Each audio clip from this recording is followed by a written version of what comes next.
വീണ്ടെടുക്കണം എന്ന് പറഞ്ഞാണ് മോശ പറഞ്ഞിരിക്കുന്നത്. മോശ പറഞ്ഞാണ് പഠിക്കുന്നവനാണ്, എനിക്ക് പട്ടണത്തിനെ അയക്കണേ എന്നൊക്കെ പറഞ്ഞ് പാതായം നോക്കുന്നുണ്ട്. നിന്റെ സഹോദരനായ ആ കപ്പനെ ഞാൻ നിന്റെ നാവായിട്ട് മുന്നോട്ടുകൂടെ അയക്കും, നീ പൊയ്ക്കൊള്ളുക എന്നാണ് പറയുന്നത്. പ്രിയമുള്ളവരെ, അവിടെ മുതൽ ഇസ്രായേൽ ജനതയെ വഴി നടത്തുന്ന ഒരു ദൈവം.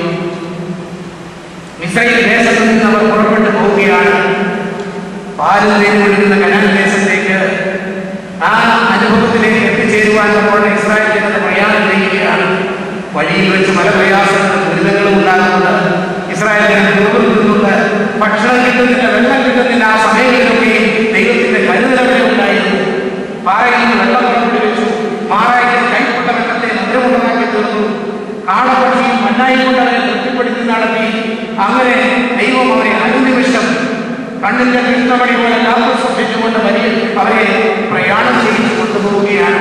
പകലിൽ മേഘസ്തംഭവും, അതായത് മരുഭൂമിയിലെ അഗ്നിസ്തംഭത്തിൽ നിന്ന് രക്ഷ പ്രാപിക്കുവാൻ വേണ്ടി പകൽ മേഘസ്തംഭവും രാത്രി അഗ്നിത്വവും മുൻപടയും പിൻപടയുമായി അവരുടെ മുമ്പിൽ നിന്നുകൊണ്ട് ഇസ്രായേൽ ജനതയെ പരിപാലിച്ചു കൊണ്ടിരുന്ന ഒരു ദൈവത്തെ കുറിച്ച് ദാവീദ് രാജാവ് തന്റെ മനോപുരയിൽ കാണുകയാണ്. ചരിത്രത്തിന്റെ ദൈവത്തിന്റെ ഇസ്രായേലിന്റെ പരിപാലനം ഉറക്കം തൂങ്ങാതെയും ഉറങ്ങാതെയും പരിപാലിക്കുന്നവനാണ് എന്ന് മനസ്സിലാക്കേണ്ട കോട്ടം അവിടെ പറയുകയാണ്. പ്രിയമുള്ളവരെ, വീണ്ടും ഉറങ്ങാത്ത ദൈവത്തെ വിശേഷിപ്പിക്കുന്ന ഒരു വേദഭാഗം നമുക്കുണ്ട്. അറിയാമോ ഏതാണ്? ഞാൻ തുടക്കത്തിൽ പറഞ്ഞത് ഏലിയ പ്രവാചകൻ ബാലിന്റെ 400 പ്രവാചകന്മാരെ വെല്ലുവിളിച്ചുകൊണ്ട് അവരോട് പറയുന്നത്, നിങ്ങളുടെ ദൈവം സത്യദൈവമാകുന്നുവെങ്കിൽ ഞാൻ അവരെ വിശ്വസിക്കാം, അല്ല എങ്കിൽ നിങ്ങൾ എന്നിൽ വിശ്വസിക്കണമെന്ന് പറഞ്ഞുകൊണ്ട് ഇസബേലിന്റെ പീഡനത്തിന്റെ കാലങ്ങളിൽ ബാലിന്റെ പ്രവാചകന്മാരെ വെല്ലുവിളിച്ചുകൊണ്ട് കർമ്മേൽ മലയുടെ മുകളിലേക്ക് കടന്നു പോകുന്നു.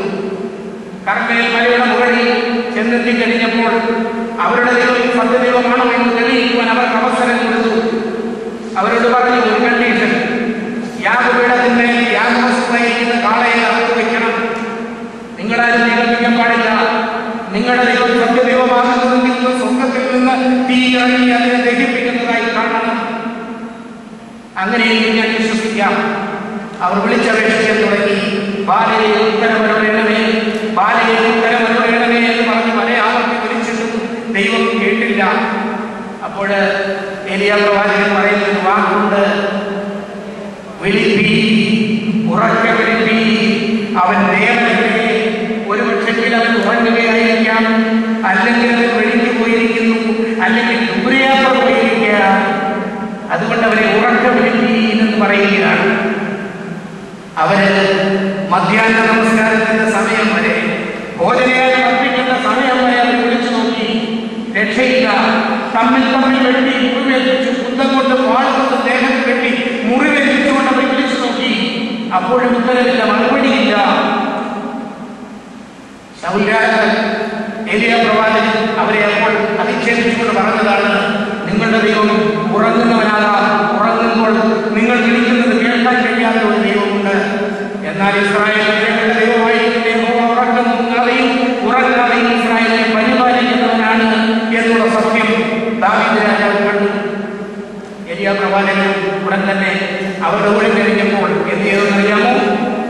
ഇസബേൽ രാജ്ഞി തകർത്തു കളഞ്ഞിരുന്ന സത്യദൈവത്തിന്റെ യാഗപീഠത്തെ വീണ്ടും പണിതു. ഇസ്രായേൽ ഗോത്രത്തിലെ ഗോത്രപിതാക്കന്മാരുടെ സംഖ്യ 12 കല്ലെടുത്ത് ഒരു യാഗപീഠം പണിതു. യാഗപീഠത്തിന് ചുറ്റും 2 സ്വയാവിന് വിതയ്ക്കത്തക്ക അകലത്തിലുള്ളതായി ഒരു തോടുണ്ടാക്കി, ഒരു പാർട്ടി ഉണ്ടാക്കി. എന്നിട്ട് ഭൃത്യന്മാരോട് പറഞ്ഞു, 4 വലിയ തൊട്ടികൾ അവിടെ ഇരിപ്പുണ്ടായിരുന്നു. ആ 4 തൊട്ടികളിലും വെള്ളം നിറച്ചു, തോട്ടിൽ നിന്ന് വെള്ളം നിറച്ചു കൊണ്ടുവന്ന് യാഗപീഠത്തിന്റെ കാളയെ വെച്ചിരിക്കുകയാണ്. വിറകടിക്കിയിട്ടുണ്ട്. അതിന്റെ മുകളിൽ കൊണ്ടുവന്ന് ഒഴിക്കുവാൻ പറഞ്ഞു. 1 തവണ ഒഴിച്ചു, 2 തവണ ഒഴിച്ചു, 3 തവണ ഒഴിച്ചു, 4-ാം തവണ ഒഴിച്ചു. 4 പ്രാവശ്യം ഒഴിച്ചു കഴിഞ്ഞപ്പോഴത്തേക്കും യാഗപീഠത്തിലുള്ളതായിരുന്ന വിറക് നനഞ്ഞു. തോട്ടിലേക്ക് വെള്ളം ഇറങ്ങി. അതായത് സ്വയാലിന്റെ നടുവാക്ക് നഗരത്തിൽ തോടുണ്ടാക്കിയിട്ടുണ്ട്. ആ തോട്ടിൽ വെള്ളം കൊണ്ട് നിറഞ്ഞു.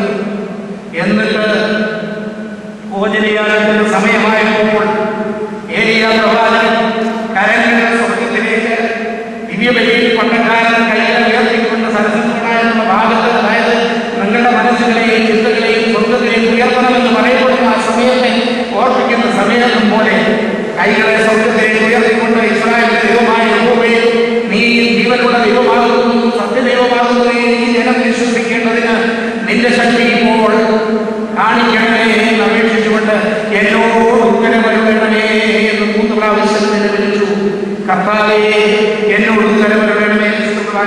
കാണുന്നതാണ് അല്ലേ? പ്രധാനപ്പെട്ടതായിരിക്കുന്ന ഒരു ഭാഗത്ത് പട്ടക്കാരൻ കൈകൾ ഉയർത്തിക്കൊണ്ട് കർത്താവേ എന്നോട് ഉത്തരമരുളേണമേ, കർത്താവേ എന്നോട് ഉത്തരമരുളേണമേ, കർത്താവേ എന്നോട് ഉത്തരമരുളേണമേ എന്ന് അപേക്ഷിക്കുന്നു. എന്താണ് പരിശുദ്ധാത്മാവിനെ വിളിക്കുന്ന സമയം? അതിന്റെ മേൽ കപ്പത്തിന്റെ മേലെ വീടിന്റെ മേലെ ഇറങ്ങി ആവശ്യത്തിന് ശരീരവും രക്തവുമായി രൂപാന്തരപ്പെടുന്നവരെ അപേക്ഷിക്കുന്ന നിമിഷങ്ങളാണ്. ആ നിമിഷങ്ങളിൽ കർത്താവിനോട് പറയാൻ ഉത്തരമരുളണമേ എന്ന് പറഞ്ഞതുപോലെ അവിടെ നിന്നുകൊണ്ട് ഉയരത്തിലെ കൈ ഉയർത്തിക്കൊണ്ട് കർത്താവേ എന്നോട് ഉത്തരമരുളണമേ, Lord have mercy on me എന്ന് നിലവിളിച്ച് പറഞ്ഞു. Lord answer me, answer me, answer me 3 പ്രാവശ്യം പറഞ്ഞു കഴിഞ്ഞപ്പോൾ സ്വർഗത്തിൽ നിന്ന് ഇറങ്ങി യാഗവസ്തുവിനെ ദഹിപ്പിച്ചു. യാഗപീഠത്തിലുണ്ടായിരുന്ന വിറക് നശിച്ചു. അതിന് ചുറ്റുമുള്ള മണ്ണ് ദഹിച്ചു പോയി. തോട്ടിലെ വെള്ളം പറ്റിപ്പോയി എന്നാണ് പറഞ്ഞിരിക്കുന്നത്. ഉറക്കം തൂങ്ങാതെയും ഉറങ്ങാതെയും ഇസ്രായേലിനെ പരിപാലിക്കുന്ന ഒരു ദൈവത്തിന്റെ നടത്തിപ്പിനെ കുറിച്ച് കാണുകയാണ്. ഇവിടെയും ദാവീദ് രാജാവ് 21-ാം സങ്കീർത്തനത്തിൽ കാണുന്നത് അതാണ്. ഇസ്രായേലിന്റെ പരിപാലകൻ ഉറക്കം തൂങ്ങുന്നില്ല, ഉറങ്ങുന്നില്ല. അങ്ങനെ നിന്നെ പരിപാലിക്കാൻ മതിയായവനായിട്ട് നിന്റെ കൂട്ടത്തിലുണ്ട് എന്നാണ് ദാവീദ് രാജാവ് പറയുന്നത്.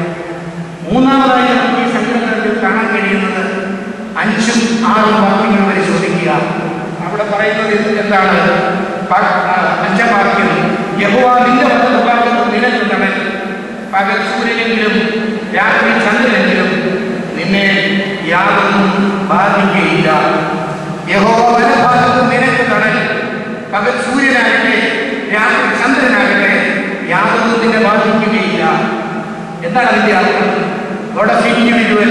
വ്യക്തി ജീവിതത്തിൽ നിന്നെ പരിപാലിക്കുന്ന ദൈവത്തെ കുറിച്ച് നീ മനസ്സിലാക്കണം. നമ്മുടെ നിലച്ചൂട്ടി പറയുകയാണ്. കാരണം ദാവീദ് രാജാവിന്റെ ജീവിതത്തിൽ മനസ്സിലാക്കി.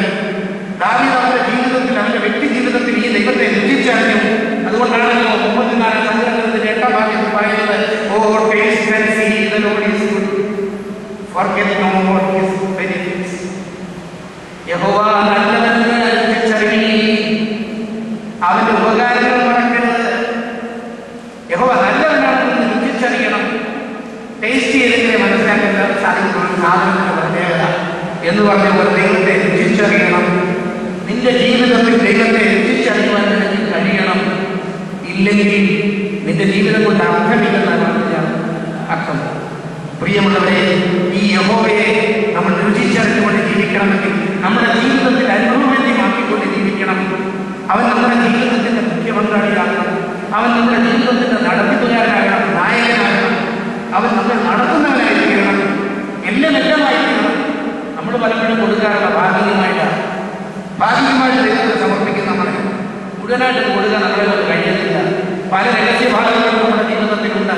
ദൈവം അറിയില്ലാത്തത്, ദൈവം അറിയാൻ പാടില്ലാത്തത്, ദൈവത്തിന് ഇഷ്ടമല്ലാത്തത് പലതും നമ്മുടെ ജീവിതത്തിൽ മറന്നു കിടക്കുന്നത്. ദൈവാലയത്തിൽ വരുമ്പോൾ, ആരാധനയിൽ വരുമ്പോൾ, അല്ലെങ്കിൽ പ്രാർത്ഥനയോ സംബന്ധിക്കുമ്പോൾ അവിടെയെല്ലാം നമ്മൾ വിശുദ്ധരാണ്. അല്ലാതെ പല ജീവിതത്തെ ഉപയോഗിക്കുകയും അതിന്റെ പിന്നിലുള്ളതായി നമ്മുടെ